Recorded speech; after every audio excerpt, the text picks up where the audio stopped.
기업이 어쨌든 실적이 좀 개선이 돼야 우리 시장도 좋아지는 건데 그나마 이 안 좋은 좀 불확실한 상황 속에서 그나마 기대를 해볼 수 있는 건 그래도 결국엔 삼성전자의 호재인 것 같아요. 어쨌든 좀 이끌어줄 수 있을 만한 그리고 좀 바닥은 지났다 이런 좀 인식들이 있으니까. 근데 어쨌든 젠슨왕 CEO가 계속 삼성전자 언급을 해주고 뭐 이번에는 패스트트랙 처리하겠다 뭐 이렇게 얘기도 해주고 그랬잖아요. 근데 요것도 조금 의견이 엇갈리는 것 같은데 요거는 좀 어떻게 보세요? 이게 좀 긍정적으로 작용할 수 있을 거라고 보세요?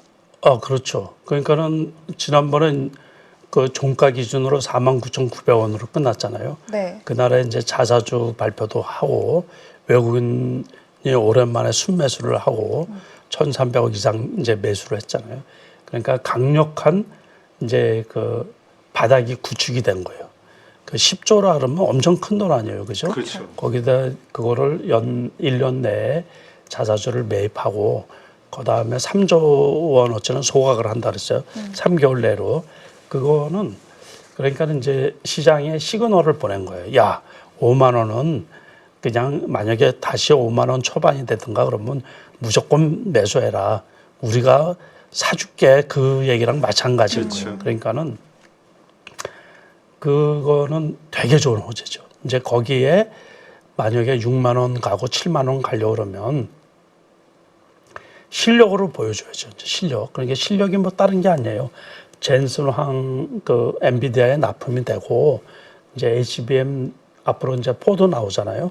그러니까 일단은 거기에서 실력을 인정받아야 되는 거예요. 요번에도 자꾸 지체되고 그러는 게 이 요구하는 그 수율에 안 맞나 보죠. 네. 우리가 테스팅 기간이 되게 오래된 거 아니에요, 지금?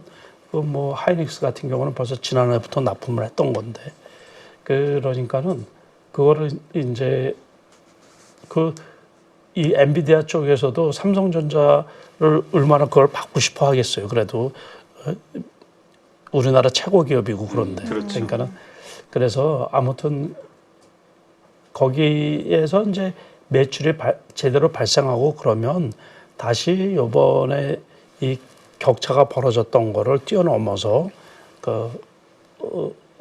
제대로 이제 주가가 작동하지 않을까 이렇게 생각이 드는 거예요. 저도. 그래서 삼성전자가 참 너무 요새 그 뭐라 그럴까요? 조롱거리가 돼가지고 네, 참 안타깝죠. 안타까워요. 그럼요. 그거는 그래도 이 삼성전자가 진짜 우리나라 대표 기업으로서 이 국가의 자부심인 기업인 거거든요. 그렇죠. 원래. 그러니까는 과거에 아시다시피 1997년 IMF 때 그 액면가 5,000원짜리 35,000원이었던 주가가 지금 35,000원, 5,000원으로 환산을 하면 5만 해도 300만 원이 넘는 기업 아니에요. 그러니까는 100배가 올라간 기업인데 세계적인 그렇게 기업으로 이렇게 컸는데 그게 지금 이제 어떻게 조롱거리라고 하면은 상처죠, 상처. 그러니까는 이번에 이제 실력 발휘를 해서 우리 삼성전자가 쫓아갔으면 좋겠어요. 그러니까는 스마트폰도 처음에 뒤진 거 아니에요, 그죠? 그렇죠. 그러니까 우리가 다 아시는 것처럼 바다폰이라고 그래가지고 애플 흉내낸 거 아니에요, 스마트폰을. 그렇지만 대등하게 쫓아와가지고 그 자리까지 간 것처럼 삼성전자가 기본 실력이 있으니까는 무난히 이번에도 이제 극복을 하지 않을까 저는 기대를 하고 있어요. 네. 근데 이게 또 조금 타이밍이 조금 늦었다라는 그렇죠. 인식들도 계속 있고 예. 만약에 이게 납품을 성공한다고 하더라도 이미 사실 밸류에이션 측면에서 반영을 다 했다라고 볼 수도 있지 않냐라는 또 의견들도 있기는 하거든요. 그러니까 이게 이제 지켜봐야죠. 근데 더 이상 빠질 거는 없으니까 손해 볼 거는 없다라는 얘기죠. 손해 볼 거. 하긴 큰 돈 하시는 분들은 채권처럼 사가지고 채권보다 훨씬 높은 이율을 얻을 수 있지 않냐 이렇게 얘기하시는 분도 있긴 하더라고요. 자, 하여튼 삼성전자 화이팅입니다. 근데 엔비디아 결국 근데 이게 엔비디아가 계속해서 좋은 모습을 보여줘야 뭐 하이닉스도 그렇고 관련된 밸류체인들 다 좋은 거잖아요. 삼성전자도 기대를 하는 거고 엔비디아는 근데 많은 분들이 다 긍정적으로 보시던데 회장님은 어떻게 보세요? 이제 AI 시대는 앞으로도 한 3년 이상 지속될 거로 보고 있거든요. 그런데 이제 엔비디아는 폭발적으로 올라가기는 이제 버겁다는 얘기예요. 많이 올랐다. 네, 그래서 불편한 거예요. 그러니까 만약에 엔비디아 실적이 이 전처럼 크게 많이 안 올라간다든가 혹시라도 둔화된다든가 그러면은 주가가 급락할 가능성도 있지 않나 싶은 거예요. 그래서 조금 조심한 리스크 관리 차원에서 저도 원래는 엔비디아를 제일 많이 갖고 있었는데 지금은 일정 부분 엄청 조금 갖고 있어요. 많이 추가는 수익 실현하셨고. 네, 그리고서는 추가로 안 사고 그 덧붙여서 이제 말씀드리고 싶은 거는 엔비디아 아르주들 있잖아요. 그러니까 AI 칩들 중에서 마이크론 테크놀로지 같은 경우는 아시다시피 이제 140불이 고점인데 지금 100불이에요. 100불. 그러니까 이번에 100불도 떨어졌다가 지금 101불, 102불 하고 있거든요. 그렇게 보시면 되고 그 TSMC 같은 경우는 이제 대만 기업이다 보니까 트럼프 리스크로 인해 가지고 200불 하다가 지금 190불까지 한 5% 정도 떨어졌거든요. 네. 그래서 제가 보기에는 그 기업들은 정고점 뚫기가 좀 어렵지 않을까 싶은 거예요. 그래서 물론 AI 시대가 지속이 되더라도 미국에서도 그 하드웨어에서 소프트웨어로 지금 조금 그 수익 내는 거가 변화되고 있는 네. 중이거든요. 그러니까 클라우드 관련 주식들 중에서 그동안에 이제 올라가지 못했던 종목들이 이제 슬슬 이렇게 이제 체인지업 되지 않느냐. 거기에서는 추가 수익은 조금 있더라도 전에처럼 그냥 팍팍 못 올라가는 거죠. 그러니까 그거 보면은 반도체 네. 이제까지 사실 주도주였잖아요. 그렇죠. 세계적으로. 네. 작년 올해 주도주죠. 네, 근데 이제 주도주로서의 생명력이 많이 약해졌다. 이렇게 약해졌죠. 봐야 되겠군요. 네, 그렇죠.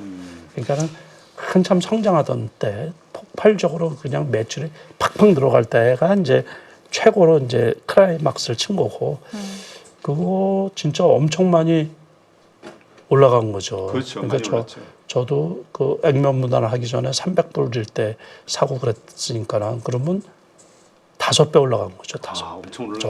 저도 처음 투자했을 때의 5배. 5배 수익. 네, 네. 그러니까는 엄청 많이 올라간 거죠. 지금 145불, 150불 한다. 근데 요즘 그런 모습을 보이고 있는 또 뭐라 그럴까 섹터라고 해야 되나 그렇기에는 투자처가 있죠. 비트코인. 그래서 지금 한국 증시 어려운 것 중에 하나가 미국 그쪽으로 증시로 돈 빠져나가고 코인 쪽으로 돈 빠져나가고.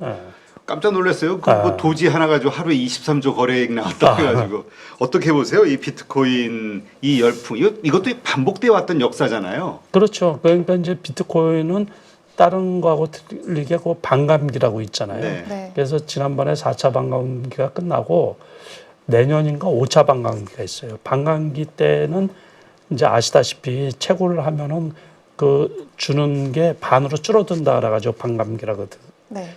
그러거든요. 그러니까 다시 말해서 공급이 줄어드는 거죠. 수요는 네. 계속해서 늘어나는데 아시다시피 ETF도 있고 그 이제 이러다 보니까는 그 거기에다가 지금은 그 전 세계적으로 ATM기가 이 비트코인의 ATM기가 15,000대가 있어요. 15,000대. 실질적으로 그걸 인출해서 그 쓸 수가 있는 네. 이런 식으로 베네수엘라 같은 경우는 그게 법정화폐잖아요. 지금. 그렇죠. 그러니까 국가 이제 화폐가 원체 가치가 없고 그러다 보니까 그래서 비트코인만 요번에 이제 급등을 했던 거고 결국에 가상화폐 중에서는 대장이니까 그래서 그래도 이제 너무 많이 올라왔을 때 추격 매수하는 거는 반감기 끝나고 나면은 엄청 많이 떨어지고 그러거든요. 그러니까 이번에는 이제 트럼프 수혜로 인해 가지고 급등을 한 부분들이 있으니까는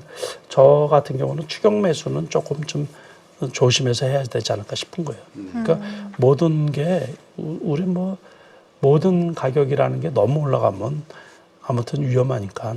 네. 야 이거 보면은 비트코인 이렇게 오를 때마다 우리가 농담 삼아서 하는 얘기 있잖아요. 그 예전에 저도 해외 토픽으로 신문 기사 봤던 기억이 나는데 비트코인 14,000개 주고 피자 한 판 사 먹은 사람.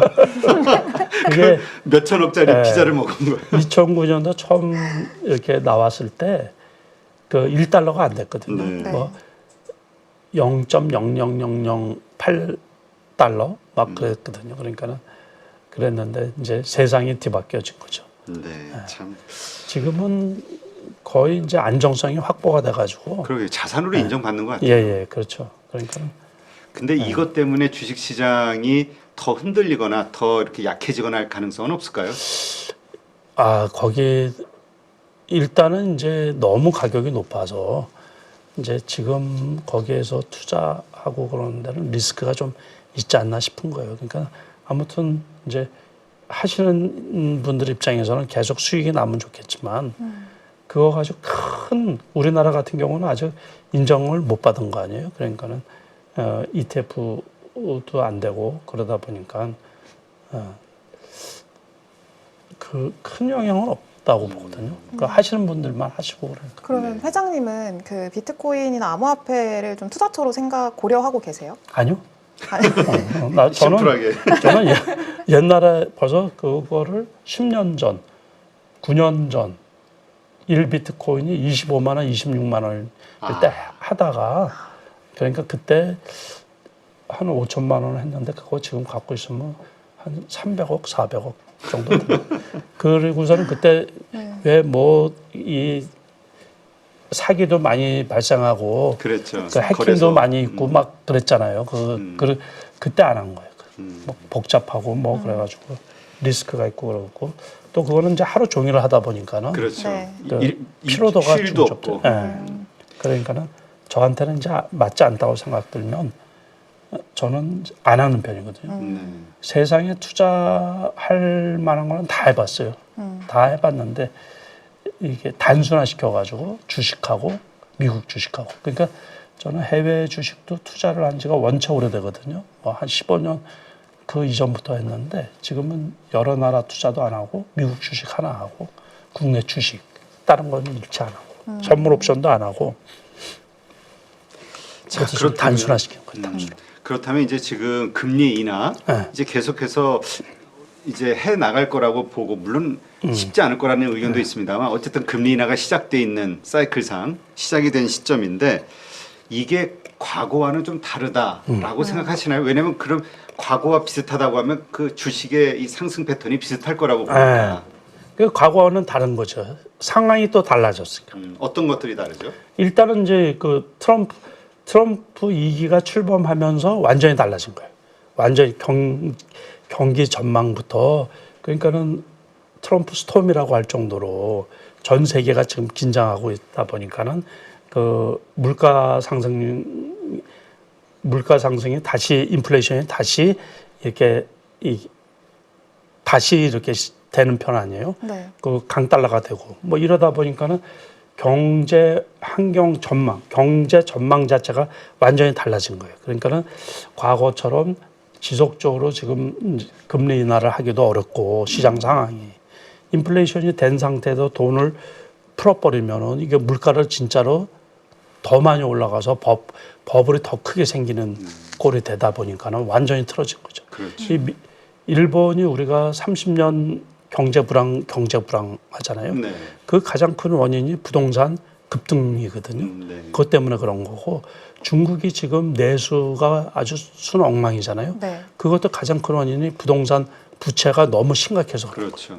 또 우리나라 같은 경우도 우리 2020년 그 코로나 때 돈을 너무 많이 풀어놓던 거예요. 그러다 보니까는 부동산 가격 상승, 뭐 대출 또 우리는 대출로 인해 가지고 얼마나 많이 부동산 가격이 많이 올랐어요. 그러니까 요번에도 대출 규제를 하면서 이제 부동산 값이 조금 잡혔는데 그러다 보니까 여러 가지 부작용들이 많아서 PF 문제도 발생하고 그러니까는 금리를 쉽게 내리지를 또 어려운 거예요, 이게. 딜레마죠, 이제 정책 그렇죠. 당국에서도. 네. 야, 하여튼 우리가 이 역사는 반복이 되니까 네. 이 지금의 한국장이 아주 침체되어 있는 한국장 과거의 역사를 볼 때 또 지금 화랑인 미국장 과거의 역사를 볼 때 우리가 지금 어떤 것들을 떠올려야 될까요? 교훈점이랄까? 근데 이제 그거를 너무 이 다음에 이제 기본적으로는 그렇죠. 미국장 같은 경우 보니까는 2008년도 금융위기 때 폭락했다가 다시 올라왔고 코로나 때도 또 얼마나 떨어졌어요. 그러다가 다시 신고점을 그래서 저도 생각하는 게 그거예요. 야, 다음에 한번 전 세계에 이 폭풍처럼 큰 일이 있어가지고 주가가 대폭락을 할 기회가 있으면 그게 이제 인생 마지막으로 배팅하는 기회다. 대홈런을 치는 기회다라는데 그게 언제 오냐고요. 언제. 그러니까는 그냥 너무 앞선 거, 앞벌 거, 또 내년장도 너무 그 주식 투자를 하면서 제가 평생 깨달은 것 중에 하나가 뭐냐면 사고의 유연성이에요. 네. 그러니까 너무 겁먹을 필요도 없고 너무 낙관적으로 볼 필요도 없고 그때그때 그렇다고 해가지고 너무 뭐 몇 개월 뒤에 거 있잖아요. 네. 내일 일도 모르는데 뭘 몇 개월 뒤에 거를 예측을 해요. 거의 우리가 이제 재미로 하는 거죠. 재미로. 우리가 시나리오. 신년 되면은 그거 뭐죠? 이 토종 비결 옛날에 네. 보는 것처럼 이제 내년에 운세 살펴보는 것처럼 그 예측을 이렇게 하는 거는 그냥 이 사람들이 심심하니까 그 내기 거는 거하고 똑같죠. 요번에 트럼프가 되느냐 해리스가 되느냐 하고 주고 내기 걸고 이 도박 사이트가 대박이 난 거예요. 결국에는 이제 사람들은 돈이 걸려 있어서 배팅을 하는 거고 돈을 제일 많이 버는 거는 어디예요? 도박 사이트가 제일 많이 버는 거지. 그러니까 사람들은 그래서 너무 앞서가지고 내년장에 관한 걱정하지 말자. 그럴 거는 필요가 없고 단지 이제 그때 유연하게 대응하는 거. 그게 제일 중요하거든요. 그렇죠. 지금 어떤 특정한 종목, 지금은 여러 가지 조건상, 이건 괜찮을 것 같아, 어디까지 올라갈 것 같아. 하지만 또 이러저러한 상황으로 상황이 바뀌면, 바뀔 수도 있죠. 여기까지가 끝인가 보구나. 또 거기에 맞게 행동하는 이런 사고의 유연성. 그 사고의 유연성이 유연해야지 돈도 벌고 생존할 수도 있어요. 그렇죠. 그렇지 않고 끝까지 버티다가. 너무 이제 이 신념을 갖고 있는 거는 좋은데 그거 신념이 너무 강하다 보면 주식시장에서는 고지시켜가지고 퇴출 이루어야 퇴출. 퇴출이로. 그래서 살아남지를 못해요. 그래서 우리가 주식 투자를 하면서 제가 늘상 하는 얘기지만 주가가 올라갈 줄 알고서 우리가 사잖아요. 매수를 하지만 생각한 대로 다 올라가면 다 돈 벌게요. 그거하고 다르게 작동을 한단 말이에요. 그럴 때는 유연한 사고로 빨리 매도를 해야지 손실을 최소화할 수가 있는 거예요. 네. 그러니까 고집스럽게 갖고 있다가 5%가 뭐가 된다고요? 50%가 돼. 50%가 돼가지고 매도를 한다. 그렇죠. 그러니까 마이너스. 그때 오히려 더 버텨야 될 때. 그렇지. 매도하게 되고. 그때 이제 버티다가 잘못하면 이제 상패되는 경우도 있잖아요. 이게 좋은 회사를 사면은 이제 상패되는 일은 없는데 1년 내내 이제 그 우하향하는 기업들도 꽤 많이 있거든요. 그러니까 기업이 그 매수할 때도 중심이 되는 게 있어요. 돈을 잘 버나 이게 중심 섹터인가, 중심주인가 그런 거 잘 살펴서 이렇게 이제 매수를 하면 그런 일은 안 당하죠. 사고의 유연성이 제일 중요하지 않나 그렇게 생각해요. 알겠습니다. 물론 예측을 하면은 안 되지만 근데 그래도 이제 또 토종 비결 보려고. 그래도 이제 연말이 곧 다가오잖아요. 네, 그래서 연말 그리고 내년 연초 이때 좀 우리가 그래도 좀 기대를 해볼 수 있을 만한 주도주는 뭐가 될 수 이 있을까요? 주도 섹터는 크게 없어요. 크게 없고 이제 트럼프 수혜주 있잖아요. 네. 거기들 중에서 가격이 많이 안 올라갔죠.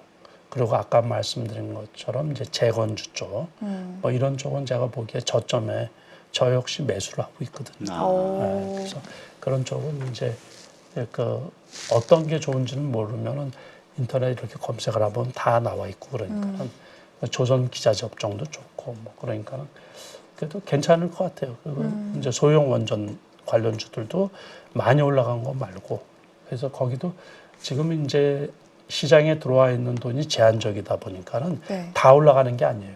어떤 섹터에서도 한두 종목, 이거 무조건 대장주, 그거 위주로 이렇게 트레이딩을 하시면 되고 무조건 고점에서는 이렇게 추격 매수를 금물이고 시장이 오늘 뭐 지수가 많이 올라갔다고 해도 계속 우호적인 거를 이렇게 볼 수는 없기 때문에 그래서 어느 정도 수익되면은 과거에 뭐 이렇게 쭉 올라가는 주식들 있잖아요. 그런 거는 이렇게 생각하지 마시고 수익이 나면 장중 변동성도 엄청 크기 때문에 무조건 현금화시키고 소량, 극소량을 갖고 있다가 많이 또 떨어지면 다시 투자를 해도 되고 그런 식으로. 알겠습니다. 자, 지금 채팅창에 우리 회장님께 질문이 하나 올라왔는데 뭐냐면 국채 10년물 금리 이것에 대한 전망을 어떻게 보시는지. 저는 채권 투자는 안 해요. 그래서 그거에 따라 주가가 또 많이 움직이니까. 그렇죠. 그거는 지수 관련해서 하시는 분들은 저는 이제 그런 거는 제가 좀 답답하게 여겨가지고 제가 있잖아요. 그러니까 한 방에 그 원래 이제 투기적으로 하면 안 되는데 네. 저는 원래 그 성격이 차분한 것 같아도 잘 지켜보고 있다가 그냥 크게 들어가는 편이거든요. 괜찮다 싶으면 이거다 싶으면. 네. 그래서 채권이나 이게 그리고 또 이렇게 이제 이게 주식 투자가 좋죠. 그러니까 네. 아니다 싶으면 다 팔고 그러면 되니까 부동산도 또 오래 기다려야 되고 뭐 그래서 별로 안 좋아하고. 알겠습니다. 이거 네. 이게 항상 또 국채 금리랑 같이 나오는 게 또 이제 환율이잖아요. 네. 근데 이것도 비슷한 관점으로 보세요. 달러가 요즘에 너무 강하잖아요. 네. 그러니까 내년까지는 계속해서 그럴 가능성이 높다고 봐요. 1,400원. 그러니까 우리가 인정을 해야 되는 게 고환율하고 고금리, 고물가를 인정을 하는 시대예요. 제가 그거를 누차 말씀을 드린 거거든요. 그러니까 우리가 이제 생활 물가만 하더라도 떨어진 적이 없잖아요. 떨어진 적이 없어요. 그러니까는 계속 물가는 높은 상태에서 물가 상승률을 따지는 거거든요. 전월 대비, 전년 대비 2% 그렇죠. 벌써 전년이 너무 많이 올라온 상태거든요. 거기에서 마이너스로 이렇게 떨어지고 그런 게 없어요. 그러니까는 그래서 물가도 고물가를 인정해야 되고 이제 이 시중금리 같은 경우는 싸죠. 옛날에 비하면 뭐 옛날에 6% 이상 뭐 8% 막 그랬는데 지금이야 2%대, 1%대 있다가 이제 요번에 3%, 4% 왔다가 다시 2%대인데 달러는 계속 강세일 가능성이 높아요. 달러는 내년까지는 그러다 보니까는 원달러 환율이 1,400원대에서 내년에 유지되지 않을까. 원래는 해리스가 되면 내년에는 1,200원대까지 떨어지지 않을까 이렇게 이제 생각을 했던 거거든요. 그런데 이번에 어쨌든 1,400원에서 계속 유지되지 않을까. 그렇다고 해서 1,450원 뭐 1,500원까지는 안 갈 것 같고 1,350원 싸면 이제 그 정도. 그래서 1,450원 그 거기에서 이제 계속해서 돌지 않을까 싶은 거예요. 알겠습니다. 네, 하여튼 그 여러 가지 각도에서 우리 남석관 회장님 뭐 실전 투자자시니까 네. 그 가만 있어봐. 회장님이 지금 총 투자하신 기간이 몇 년이시죠? 저는 이제 한 38년 정도 됐나. 38년? 그리고 이제 전업 투자한 지도 벌써 25년 차예요. 25년. 제가 기억하기로 3년 전인가 그때 한 번만 적자 보시고 한 번도 흑자. 적자 그 전업 투자하고서 2022년에 지수가 원체 많이 떨어지면서 그때 유일하게 이제 마이너스 수익률 연간 단위로 해가지고 마이너스 수익률을 기록했고 그다음 그 전이나 뭐 그 이후에는 이제 수익이 조금 줄을 때는 있죠. 줄을 때는 있는데 그 해 유일하게 이제 마이너스를 본 거예요. 그러니까 올해 같은 경우도 국장이 안 좋아도 제가 이제 장이 나쁠 때 보통 월로 따지면 2달 정도 마이너스거든요. 올해도 2달만 마이너스. 그러니까 전체적으로는 그리고 이익. 이제 10개월은 플러스. 아니 그래서 올해도 쉽지는 않죠. 올해도 쉽지는 않죠. 아니 그래서 그 우리 방송 보시는 가족분들이 이 회장님이 투자에 대해서 가지고 있는 투자의 자세, 이 사고의 유연성 이런 것들을 좀 많이 본받으시려고 하셔야 되지 않을까라는 생각이 들어서 일시적으로 잘할 수는 있어요. 시장에 따라서. 그렇죠. 근데 수십 년, 30년 이상을 꾸준히 매년 이렇게 돈을 번다는 거는 수익을 낸다는 거는 그건 정말 어려운 일이거든요. 그래서 해야지 될 때하고 안 해야지 될 때가 있거든요. 그렇죠. 네. 그 구분을 잘해야 돼요. 그거를 이제 어렵게 얘기해서는 시장 분석. 그래서 나한테 불리하다라고 싶으면 안 하는 게 좋고 그래서 그렇죠. 나한테 불리하다 싶으면 안 하고 참는 게 상당히 중요하고 자기가 만만한 수익 내기 만만한 종목이 있거든요. 그래서 잘은 모르지만은 자기가 보는 종목이 있어요. 그 종목에서만 수익을 낼 줄 알면 돼요. 전체를 다 저는 이제 한지도 오래됐고 이런 데 나와서 또 이렇게 얘기도 하고 그러니까 오만 가지를 다 알아야 되는데 일반 분들은 그럴 필요가 없어요. 자기가 잘하는 쪽 있죠. 섹터 하나만 제대로 알아도 된다. 그런데 투자할 때 이제 가장 중요한 게 시장 중심 섹터.